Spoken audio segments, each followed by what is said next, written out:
see him on the news. CNN.com contributor, Dean Obadala. So, Dean... Watch him at comedy clubs. When I say Mecca, do you think of a holy place or an urban clothing line? Read his articles. And you hear him on the radio. The Dean Obadala Show is on live right here on SiriusXM Progress, Channel 127. And welcome to the show, brothers and sisters. Monday, November 23rd. I'm Dean Obadala. As always, here to be your MBFF. I hope you had a good weekend. Thank my friend Joe Sudbay for doing a great job filling in for me on Friday. We'll be here live through Wednesday, but I promise you this. If Trump resigns Thanksgiving or the day after, I will be here live. I'll go to the studio. So if you hear my voice Thursday or Friday on the show and it's live, it's because something great happened. Trump resigned. Don't think it's going to happen. Couple of important dates. 43 days into the most important Senate election of our lives. In fact, two Senate races there with John Ossoff and Reverend Warnock.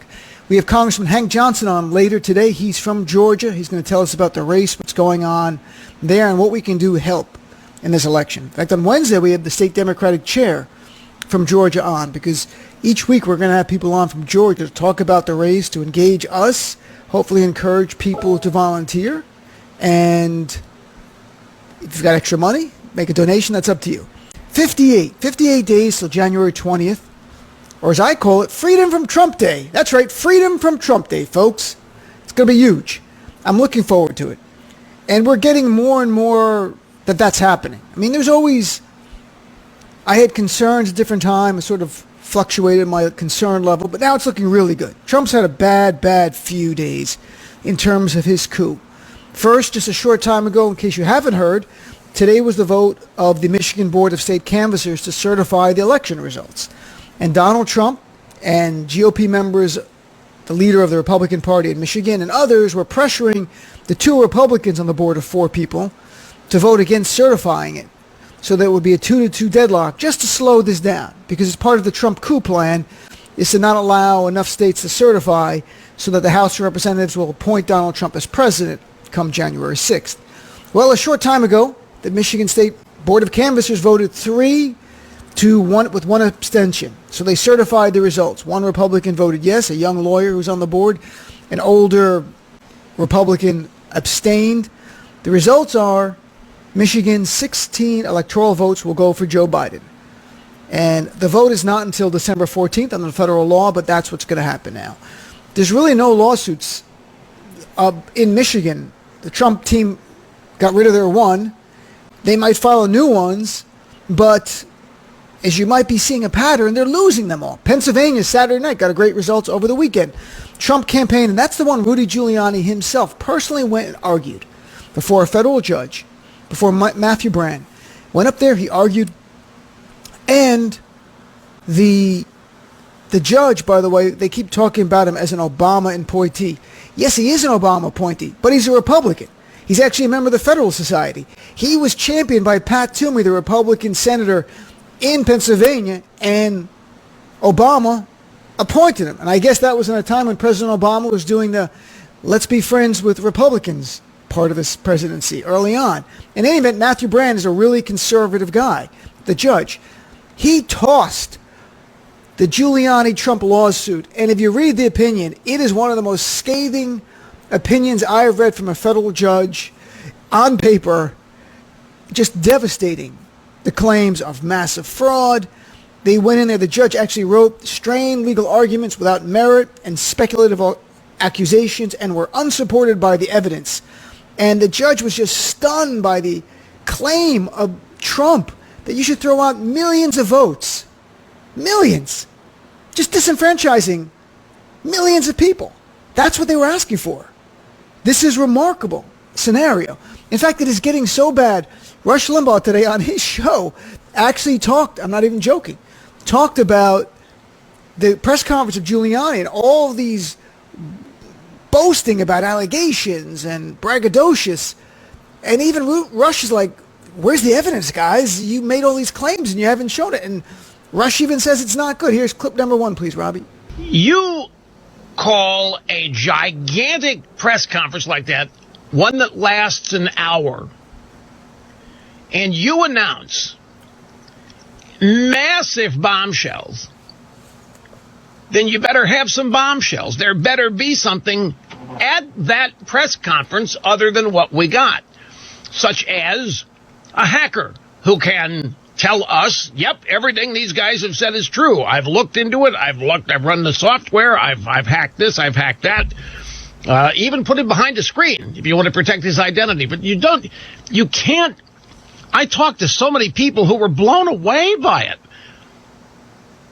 by the very nature of the press conference. They promised blockbuster stuff, and then nothing happened. And that's not. Well, it's not good. It's not good, folks. He could be on the Progress Channel going, look at these allegations, and where's the evidence? And by the way, breaking news, short time ago, just minutes ago, Emily Murphy, the head of the General Services Administration, who's been stonewalling Joe Biden's efforts to have the transition resources, which include funding and offices, released to him because Donald Trump said, no. She just sent a letter. Dear Mr. Biden, she refused the word president. She won't write president-elect because she works for Trump. But the bottom line is, she said we are now extending the resources and services available in connection with the presidential transition. But in the letter, she also puts the actual winner of the presidential election will be determined by the electoral process detailed in the Constitution. So she can't say you won or anything, but she's now saying you can have the resources. So you've got that just happened, literally just minutes ago. You've got Rush Limbaugh even going, where's the evidence? Yet where are the Republicans speaking out? Where are the rest of the Republican elected officials denouncing Donald Trump for his coup? There's almost none. In fact, here is Larry Hogan, the governor of Maryland, who's a Republican, on with Jake Tapper, and Jake asking Larry Hogan about that very issue. Here's clip number 2, please. He's done everything he can to subvert the process, including pressuring state officials directly, phoning canvassing board officials, and having legislators flown in. Do you still have confidence that President Trump will eventually do the right thing? Well, I have confidence that on January 20th, the president-elect is going to be sworn in, but I'm not sure, I could say that I'm confident that the president's going to do the right thing.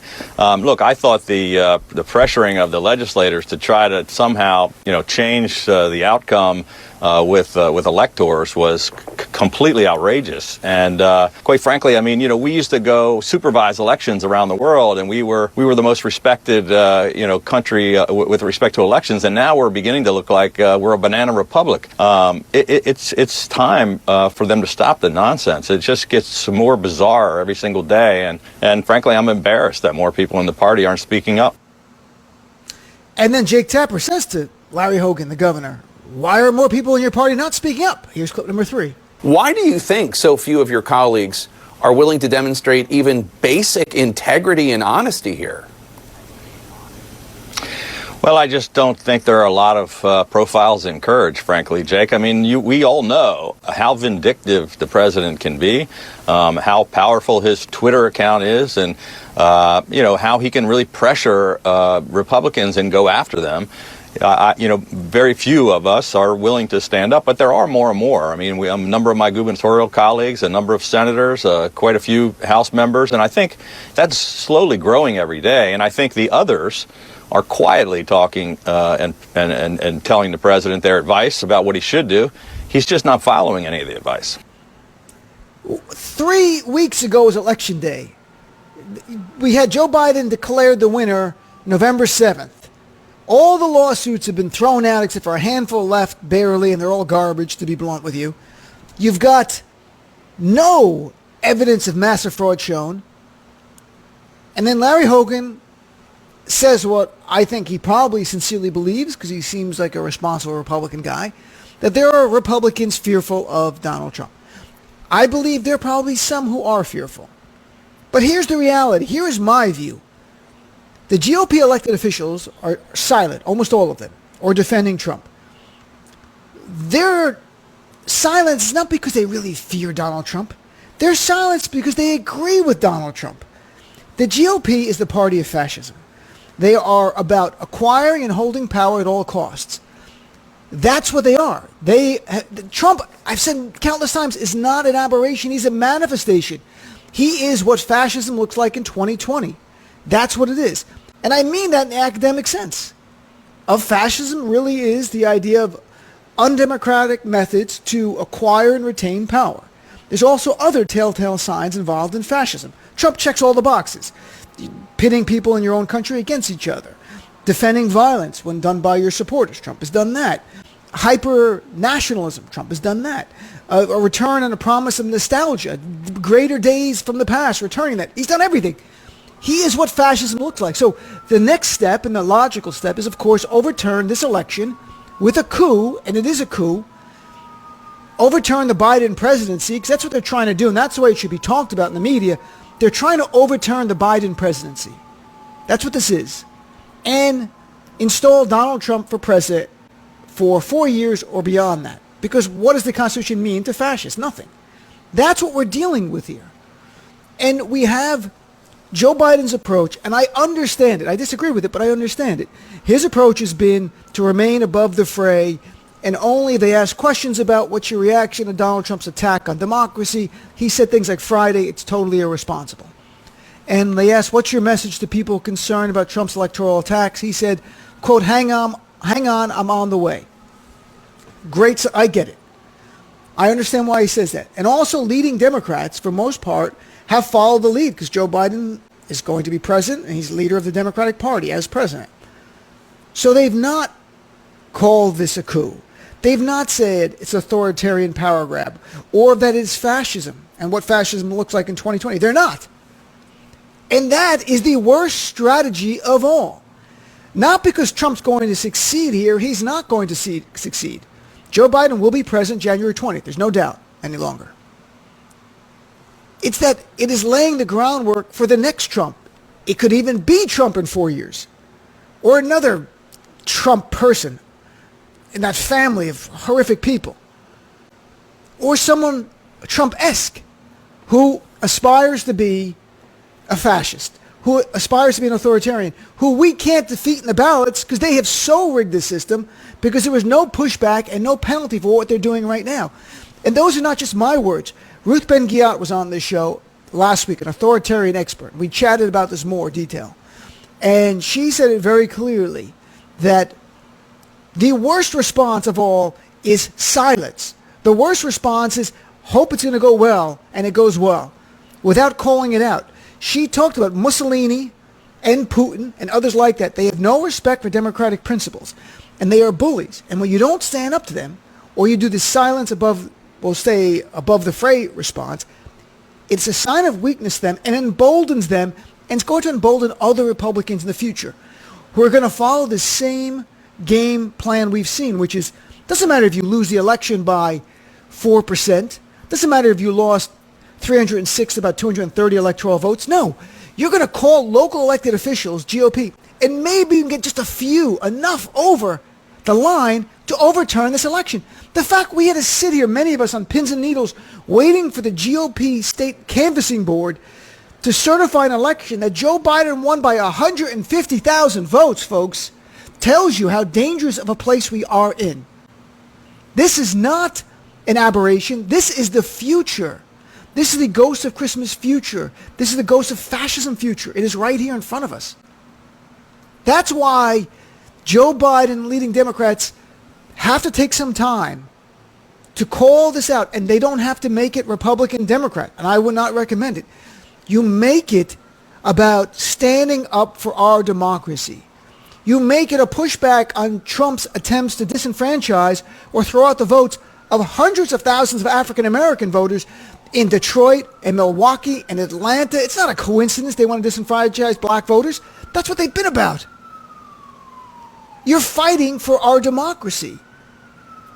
And that, to me, is not only the right framing, it is the right choice. It is what's happening. You know, Ruth Ben-Ghiat told me, Democrats have to ask themselves how they want history to view them.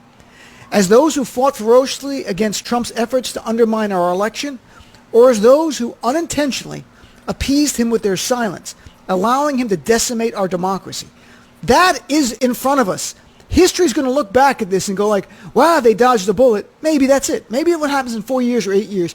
Or history looks back and goes, You know, if Democrats had stood up loudly and made it clear that this is a coup attempt, that Trump is a fascist, the GOP is a party of fascism and authoritarianism, that maybe we could have pushed back, because enough Americans would keep hearing it over and over, like they keep calling us a socialist. We keep calling them the fascists they are, and it's accurate. Academically, I'm telling you, it's correct. So people hear that and they go, wow, maybe the GOP is, and you know what? Maybe the GOP splits as a party. You've got the fascists, who are the white supremacists, the real scum of the scum. They go one place, and the other Republicans who differ on policy, the ones who just want less regulation, who wants lower taxes, they become another party. And they adhere to democratic norms, and we fight over policy, and that's fine. That's the way it should be. We should debate over policy all the time. It shouldn't be just one party. That would be horrific. But it should be embracing and adhering to democratic norms. Have you heard, except for literally a handful of Republicans, stand with Donald Trump's efforts to overthrow the Biden presidency? And I think that's the way it's got to be framed. He's trying to overthrow the Biden presidency and impose himself as president, because he's done January 20th. There's no overtime. He's done. Noon. January 20th. That's what 20th Amendment says. Done. He doesn't want that. He wants to overturn the Biden presidency. You've got literally a handful of members of the House. You have nearly 200 Republicans in the House spoke up. Liz Cheney. When Liz Cheney is a voice of reason, folks, there's something really wrong. But on Saturday, she slammed Trump on this, which Trump doesn't even understand, by the way. Liz Cheney coming out against Trump means he could not be president, even with his 12th Amendment strategy. I'll just, quick tangential here to share this quickly, because I was actually very happy to hear Liz Cheney say what she did. The 12th Amendment, we've gone through this before. If no one gets the 270 electoral votes, then the House of Representatives, per the 12th Amendment, will vote for the next president. Each state delegation gets one vote. Republicans control 26 state delegations. The law also says to be elected president, you need all 26. You have to get at least 26. It's not the majority of whoever votes. It's the majority of the nation. You need 26 states to vote for you. Well, here's the rub. Republicans have 26. Liz Cheney in Wyoming is her own congressional delegation. So if she did not vote for Trump, that means it's down to 25. Even though he beats Biden, he's still not president. That means Trump's not going to be president then. And then the law, it gets kind of a weird scenario, but how it plays out from there is they can keep voting, but if they can't figure it out, the Senate then votes for a vice president. If they can pick a vice president and no president-elect is chosen by January 20th, that vice president, who will be Mike Pence because they control it, becomes president. But if they can't make an agreement either, because a few Republicans like Mitt Romney and Ben Sasko were not overturning the election, what happens? Nobody picks either, and who becomes president? Nancy Pelosi becomes president under the Secession Act. That's really how it plays out. This is not some fever dream by Dean Obeidallah. That's the way our law works out. I'm not kidding you. So the fact Liz Cheney came out against Trump means Trump will not be president on January 20th, no matter what, afternoon. Because unless she reverses her course, and I don't think she would, he's gone. The only potential presidents are Biden, Mike Pence, or Nancy Pelosi. I'm not even kidding. It's insane. Let's go back to my open here. Just keep that in mind, though, by the way. All we need is one Republican delegation, and Liz Cheney is one, saying she's not voting for Biden, because, again, the law is clear. He needs 26 votes, not the majority of all the people voting. He needs 20. He needs a majority of the states. That's what the law says to be president. So he'll never be president. He's gone. And that's the good thing. He's gone. And Joe Biden will be president. So let's go back here just briefly, because I want to hear from people. My view is Democrats should be in the media. They should be in the media all the time. They're going to talk about their picks for cabinet. We'll talk about that a little bit later with Rick Unger, and probably tomorrow at more length about it. And there's some really good picks. And some that people might not like. But that's, going forward, we're going to have those conversations. We're not always going to be on board with Joe Biden's picks. That's the way we are. We're Democrats. We are the ultimate herding cats. We are difficult. And we're going to be. But I think it is so fundamentally important for Joe Biden to speak clearly, and Democrats to make it clear they are fighting for our democracy. It's not that they're fighting for Joe Biden to be sworn in on January 20th. That's going to happen. They are fighting for our democracy. They are fighting for this constitutional republic in the bigger picture. That's why I think it's so important for them to speak out and speak out loudly. This attack on our democracy is un-American. It is a fascist power grab. It is a coup. And I wish they would use the term political coup. You know, as Ruth Ben-Ghiat told me, the authoritarian expert, this is deemed an auto-coup. That's the exact term, auto-coup. And that means someone in power using undemocratic means to stay in power. So they can use it academically, they are right. They can say it's an auto-coup. 100% right. That's not hyperbolic. And I know someone will be like, wow, that seems over the top. Well, for Joe Biden, who is not over the top, to say something like that, it might reach some people and go like, wow, I knew Trump was bad, but this is really a dark place he's trying to take our country. And then Republicans must step up. Or you know where it's going to hurt them? I think January 5th in the congressional race, in the Senate race. In fact, Frank Luntz, of all people, the Republican pollster, was on Fox News today and said Trump's continued attacks on democracy, and he does focus groups all the time, he said bluntly, are likely going to have a bad impact on Republicans because they're having a civil war now in Georgia over Trump and over the candidates there because of Trump, and that it's going to depress turnout of Republicans. And all I can say is, what can we do to make it even a bigger civil war? I'm not kidding.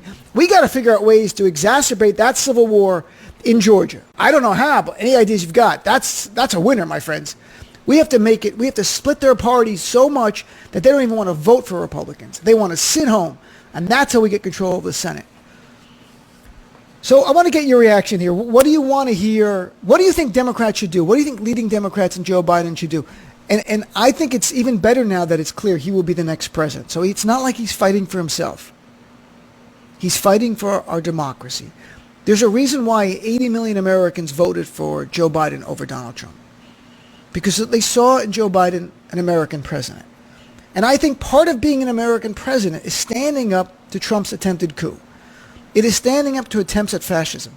And it's standing up and speaking plainly and clearly about the stakes before this nation. And people will applaud him for that.